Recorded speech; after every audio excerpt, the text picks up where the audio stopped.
তোমার কাছে ইলেকট্রন দেওয়া আছে, প্রোটন দেওয়া আছে, আলফা পার্টিকেল দেওয়া আছে আর ডেটেরিয়াম দেওয়া আছে। কোশ্চেনটা জিজ্ঞেস করেছে শর্টেস্ট ডি ব্রগলি ওয়েভলেন্থ এর মধ্যে কোনটা। দেখো ডি ব্রগলির ইকুয়েশন তুমি জানো, ল্যামডা ইকুয়াল টু h/mv। তাহলে ল্যামডার সঙ্গে মাসের কিভাবে রিলেশন, ইনভার্সলি প্রপোর্শনাল। এই চারজনের মধ্যে, চারটে অপশানের মধ্যে সবথেকে মাস কোনটার বেশি? সবথেকে মাস আলফা পার্টিকেলের বেশি, কারণ আলফা পার্টিকেল হলো হিলিয়াম 2 4, ওপর হলো 2+, এই আয়ন।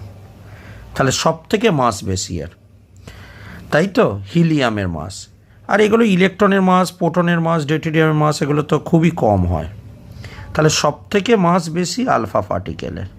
ঠিক আছে, তাহলে মাস সব থেকে বেশি হলে ল্যামডা কী হবে? সব থেকে কী হবে? শর্টেস্ট হবে, শর্টেস্ট হবে। তাহলে সব থেকে শর্টেস্ট ওয়েভলেন্থ হবে ডি ব্রগলি ওয়েভলেন্থ, সেটা হলো আলফা পার্টিকেল। তাই অপশান সি হলো রাইট অ্যান্সার।